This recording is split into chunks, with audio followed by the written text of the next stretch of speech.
अस्सलाम वालेकुम। उम्मीद करते हैं कि आप सब खैरियत से होंगे। मेरा नाम मोहम्मद उस्मान है। मैं आज आपको 2022 जो फर्स्ट ईयर अकाउंटिंग का पेपर था उसमें जो क्वेश्चन नंबर 5 था बैंक रिकंसिलिएशन स्टेटमेंट का, उसका मैं आपको सोल्यूशन दूंगा, उसको कंप्लीट एक्सप्लेन भी करूंगा। चलिए स्टार्ट करते हैं हमारी आज की वीडियो।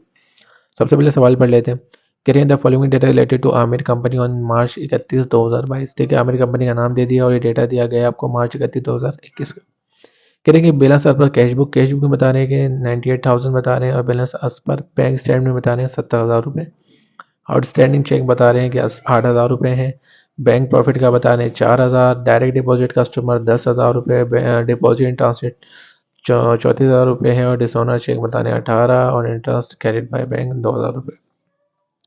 रिक्वायरमेंट में बोल रहे हैं कि प्रिपेयर बैंक कंसोलिडेशन स्टेटमेंट बनाइए मार्च 31 2022 की 21 की, और इसकी एडजस्टेड एंट्री भी चाहिए। ठीक है, पहले स्टेटमेंट बनानी है फिर एंट्री। तो मैं उम्मीद करता हूँ कि भाई साहब ये आपको ज़रूर पता होगा कि आउटस्टैंडिंग चेक क्या होते हैं, bank profit, direct deposit, bank transfer, dishonour cheque. उम्मीद करता हूँ ये आपको पता होगा। अगर नहीं पता, सबसे पहले आपको ये पढ़ने पड़ेंगे, वरना ये आपको नहीं समझ में आएगा कि मैं ये लेस क्या कर रहा हूँ, डेबिट और ये ऐड क्या कर रहा हूँ, ये नहीं आएगा आपको समझ में। ठीक है, तो मैं फिर भी कोशिश करूँगा कि मैं अच्छे से समझाऊँ। ठीक है, चलते हैं बैंक कैंसिलेशन स्टेटमेंट बनाते हैं।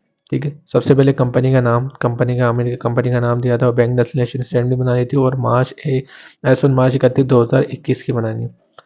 देखिए 3 कॉलम बनते हैं इसमें, डिस्क्रिप्शन का कॉलम बनता है, कैश बुक का बनता है और एक बैंक स्टेटमेंट का बनता है। ठीक है, तो लास्ट में हमें एडजस्टेड बैलेंस बताना पड़ता है। तो इसमें आपको कुछ बैलेंसेस दिए हुए हैं, पहले आपको बता चुके हैं। बोल रहे हैं कि कैश बुक में दिया हुआ है 98 और बैंक स्टेटमेंट में बताया हुआ है 70,000 रुपये। तो इसलिए मैंने डिस्क्रिप्शन में बैलेंसेस लिखा है और कैश बुक में 98,000 और बैंक स्टेटमेंट में 70,000 रुपये। अब भाई अब होता है काम स्टार्ट। कह रहे हैं कि आउटस्टैंडिंग चेक। आउटस्टैंडिंग चेक क्या है, मैंने यहाँ पर क्या करा है, लेस करा है आउटस्टैंडिंग चेक को बैंक स्टेटमेंट के अंदर 8,000 रुपये। क्यों करा है, क्योंकि भाई आउटस्टैंडिंग का चेक एक तरह का ये आपका अक्रूड एक्सपेंस होता है। ठीक है, अक्रूड का मतलब ये होता है और आउटस्टैंडिंग का मतलब पेएबल अमाउंट जो आपको पे करनी है। ठीक है, आपको क्या करना होगा कि पेमेंट पे करनी होगी, तो अब उसको आउटस्टैंडिंग चेक कहते हैं। ठीक है, इधर ये नहीं बताएगा, हर सवाल में बताते हैं कि इतना पे करा उतना पे करा, सिर्फ डायरेक्ट आपको अकाउंट के नाम दे दिए। आउटस्टैंडिंग चेक क्या होता है, हमेशा बैंक स्टेटमेंट में जाके क्या होता है, माइनस होता है। ये हमारे क्या होते हैं, पेबल जो हमें देना होता है पैसा, ये वो कहलाता है। तो जाहिर सी बात है आपको किसी को पैसा देना है, तो जाहिर सी बात है आपके अकाउंट में क्या होगी, कमी होगी। तो वो तो आपने रिकॉर्ड तो कर लिया होगा, लेकिन बैंक स्टेटमेंट भाई साहब ने तो रिकॉर्ड नहीं करा होगा ना। तो इसलिए लेस करेंगे आउटस्टैंडिंग चेक बैंक स्टेटमेंट में 8,000 रुपये। ठीक है, आउटस्टैंडिंग चेक वो होते हैं अखरोट की तरह ही होते हैं, आपको पैसे मतलब क्या है, पे करने। सिंपल सा लॉजिक है। ठीक है, जब आप किसी को पैसे पे करोगे तो आपके अकाउंट में तो कमी आएगी ना, तो बस इसलिए बैंक स्टेटमेंट में रिकॉर्ड हुआ है। दूसरे पे आ जाए, बैंक प्रॉफिट। बैंक की तरफ से आपको प्रॉफिट मिला है कितने का, 4,000 रुपये का। तो कहाँ रिकॉर्ड होगा, जाहिर सी बात है बैंक ने आपको प्रॉफिट दिया तो बैंक वाले ने अपने पास रिकॉर्ड कर लिया होगा। आपको नहीं पता होगा, हमें सिर्फ वहाँ रिकॉर्ड करना है जहाँ रिकॉर्ड नहीं किया। तो बैंक प्रॉफिट ऐड हो जाएंगे। बैंक प्रॉफिट का मतलब, प्रॉफिट तो पता ही है ना आपको, कि आपके अकाउंट में क्या होती है, बढ़ जाती है, कम मतलब इंक्रीज होता है आपका अकाउंट। तो ये बैंक वाले ने रिकॉर्ड कर लिया होगा, क्योंकि बैंक की तरफ से प्रॉफिट दिया जाता है तो बैंक ने अपने अकाउंट में रिकॉर्ड कर लिया होगा, सिर्फ आपने रिकॉर्ड नहीं करा होगा। तो इसलिए ऐड कर देंगे बैंक प्रॉफिट 4,000 रुपये। और ऐड क्यों करें, क्योंकि हमारे क्या हो गए, प्रॉफिट मिला आपको, पैसे आपके अकाउंट में क्या होंगे, बढ़ रहे होंगे, इसलिए 4,000 रुपये ऐड हो गए। आगे चलते हैं। कह रहे हैं डायरेक्ट डिपॉजिट फ्रॉम कस्टमर 10,000 रुपये। डायरेक्ट डिपॉजिट हुआ है फ्रॉम कस्टमर से। जाहिर सी बात है अगर मैं आपको ऑनलाइन पेमेंट करूँ तो आपको तो नहीं पता होगा ना, मैं डायरेक्ट आपकी पेमेंट क्या कर दूंगा, बैंक अकाउंट में आपको क्या करूँगा, डायरेक्ट पेमेंट कर दूंगा। तो उस बैंक वाले ने तो रिकॉर्ड कर लिया होगा कि आपके पास, कि हमारे पास क्या गया 10,000 रुपये आए हैं, लेकिन आपने तो रिकॉर्ड नहीं करा होगा ना। तो इसलिए यहाँ पे ऐड किया गया है डायरेक्ट डिपॉजिट बाय कस्टमर। इसको हम अकाउंट रिसीवेबल ही कहते हैं, क्योंकि किसी से हम पैसे लेने थे हमें, उसने हमें आपको दे दिए। यहाँ पे कैश बुक में मैंने 10,000 रुपये ऐड करें। ऐड क्यों करें, क्योंकि भाई आपके अकाउंट में डिपॉजिट हो रहे हैं, मतलब आपके अकाउंट में पैसा बढ़ रहा है, मुबारक हो, पैसा बढ़ रहा है आपके अकाउंट में, तो ऐड तभी 10,000 रुपये हो जाएंगे। और ये कैश बुक में ही क्यों होंगे, भाई आपको डायरेक्ट डिपॉजिट बैंक वाले की तरफ बैंक अकाउंट में दिया है ना, तो बैंक का भाई भाई बैंक वाले भाई साहब ने रिकॉर्ड कर लिया होगा, आपने रिकॉर्ड नहीं करा होगा। इसलिए डायरेक्ट डिपॉजिट क्या होते हैं, 10,000 रुपये ऐड हो गया आपके अकाउंट में। उसके बाद चलते हैं, बोले डिपॉजिट इन ट्रांसिट। बोल रहे हैं डिपॉजिट ट्रांसिट से 34,000 रुपये। ट्रांसिट का मतलब होता है ये रास्ते में। ठीक है भाई, आप जो कहीं जा रहे हो, कहीं रास्ते में हो, कोई आपको कॉल करे, हाँ भाई कहाँ है तू, भाई आप क्या बोलेगा, यार रास्ते में हूँ मैं भी, ठीक है यार ट्रैफिक जाम हो गया इस वजह से मैं फंस गया। तो ये बिल्कुल डिपॉजिट उस तरह की डिपॉजिट है, तो मतलब आपके अकाउंट में कोई पैसे डाल रहा है, आप डिपॉजिट करवा रहे हो, ठीक है। डिपॉजिट इन ट्रांसिट मतलब वो रास्ते में डिपॉजिट, मतलब किसी चीज़ की वजह से क्या हो गया, कोई नेटवर्क प्रॉब्लम हो गई या कुछ भी मसला हो सकता है, वो रुक गई होगी अमाउंट, ठीक है, कोई भी इशू हो सकता है, वो 34,000 रुपये क्या हो गई, रुक गई अमाउंट, मतलब कोई नेटवर्क प्रॉब्लम की वजह से वो अमाउंट नहीं जा पाई, तो रास्ते में वो अमाउंट डिपॉजिट तो हो गई लेकिन रास्ते में आपके अकाउंट में नहीं पहुंची। तो वो किसने रिकॉर्ड कर लिया होगा, आपने तो रिकॉर्ड कर लिया क्योंकि आप जाके डिपॉजिट करवा रहे हो बैंक में, आपने तो रिकॉर्ड कर लिया होगा। लेकिन बैंक वाले के पास तो नहीं आया ना कोई इन्फॉर्मेशन, जब आपके अकाउंट में पैसे ही नहीं जाएंगे तो बैंक वाले के पास इन्फॉर्मेशन भी नहीं जाएगी। तो वो जो पैसे हैं वो रास्ते में अभी तक पहुंचे नहीं है बैंक के अंदर, ठीक है। तो जब भी पहुंचेंगे तो ऐड ही होंगे ना, जाहिर सी बात है अकाउंट में पैसे बढ़ेंगे, तो ऐड डिपॉजिट एंड ट्रांसलेट 34,000 रुपये से बैंक स्टेटमेंट में क्या करा है, ऐड कर दिया। क्योंकि जब उसके बाद पैसे चल जाएंगे वो खुद ही रिकॉर्ड कर लेगा, ठीक है, हमें वहाँ रिकॉर्ड करना है जहाँ रिकॉर्ड नहीं हुआ हुआ। लेस डिसऑनर चेक बोलने ओ, लेस पहले ही बोल दिया डिसऑनर चेक है 18,000 रुपये, ये वैसे लेस करते हैं हम अकाउंट कैश बुक में।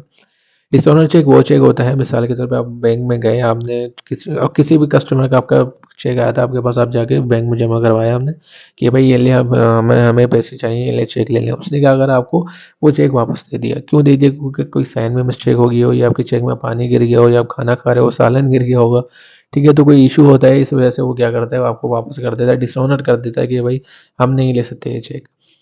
तो ये पैसे क्या हो रहे हैं हमारे पास वापस आ रहे होंगे, तो लेस करेंगे dishonour cheque account receivable ही होता है हमारा, पैसे वापस आ रहे हैं ना, तो अकाउंट रिसीवेबल, तो ये क्या हो जाएगा, 18,000 रुपये से क्या हो जाएंगे, लेस हो जाएंगे, हमेशा क्या होते हैं, लेस होते हैं। डिसऑनर देखिए, छोटी छोटी वर्ड अगर आप याद कर लो ना, जैसे डायरेक्ट डिपॉजिट हमेशा ऐड होता है कैश बुक में, डिसऑनर चेक हमेशा लेस होता है, बैंक प्रॉफिट यहाँ ऐड होता है वहाँ ऐड, तो ये आपके लिए बिल्कुल हलवा हो जाएगा, ठीक है। लेकिन अगर आपको चीज़ें नहीं पता ना तो मुश्किल हो जाएगा, ठीक है। तो ये माइनस हो जाएंगे 18,000। अब बोल रहे हैं इंटरेस्ट क्रेडिट बाय बैंकों में, आपको पहले ही बता चुका हूँ, जब भी बैंक आपका क्रेडिट करता है, पिछली वाली वीडियो में मैंने बताया था, जब भी बैंक क्रेडिट करता है तो इसका मतलब आपके अकाउंट में पैसे बढ़ा रहा है, और जब डेबिट करता है तो उसका मतलब आपके अकाउंट में से पैसे काट रहा है। तो इसमें क्रेडिट कर रहा है बैंक कितना, 1,000 से 2,000 रुपये थे, इसका मतलब वो आपके अकाउंट में पैसे बढ़ा रहा है। तो कौन बढ़ा रहा है, बैंक वाला, तो बैंक वाले ने तो रिकॉर्ड कर लिया होगा ना, उनने डायरेक्ट, क्योंकि बड़ा भाई साहब वही बढ़ा रहा है तो उसने अपने पास रिकॉर्ड कर लिया होगा, आपने रिकॉर्ड नहीं करा होगा, तो जहाँ है, जहाँ नहीं रिकॉर्ड हुआ हम वहीं रिकॉर्ड करेंगे, कैश बुक में रिकॉर्ड नहीं हुआ होगा। तो ऐड इंटरेस्ट इनकम, इंटरेस्ट का है, इंटरेस्ट सूद आपको पता है सूद ही कहते हैं, उसकी इनकम आई है, ठीक है, 2,000 रुपये से क्या हो गई है, यहाँ पे कैश बुक में रिकॉर्ड कर दिया। अब लास्ट में क्या करते हैं, प्लस माइनस करके चेक करते हैं कि बैलेंस आते हैं या नहीं आते। 98,000 को ये प्लस करो, फिर प्लस करो, इसके साथ माइनस, फिर प्लस कर दो तो 96,000 बन रहे। 70,000 में ये माइनस कर दिया 8,000 रुपये, फिर 34,000 प्लस कर दिया तो 96,000 बन रहे, ठीक है। तो ये दोनों अमाउंट हमारे क्या आ गए, बैलेंस आ गए, और ये एडजस्टेड हो गया हमारा बैलेंस, और ये दोनों अमाउंट क्या आ गए, हमारे बैलेंस हो गए, ठीक है।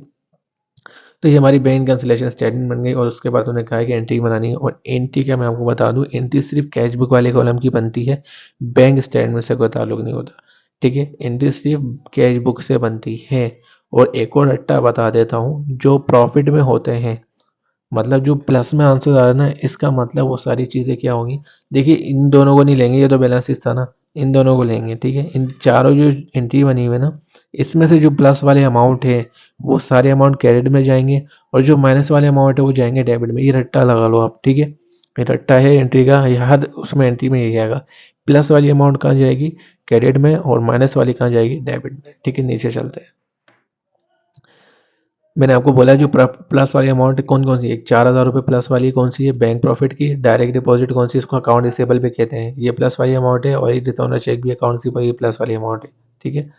ये सारी अमाउंट मैंने आपको क्या बताई, डिसऑनर चेक बोल रहा हूँ, इंटरेस्ट इनकम 2,000 रुपये, ठीक है, ये तो माइनस में ना, हमें सिर्फ प्लस वाली उठानी है, direct deposit bank profit interest income, तो यहाँ मैंने लिख दिया प्रॉफिट 4,000 रुपये, और डायरेक्ट डिपॉजिट को मैंने आपको बताया अकाउंट रिसीवेबल कहते हैं, तो अकाउंट रिसीवेबल के नाम से ही रिकॉर्ड करेंगे।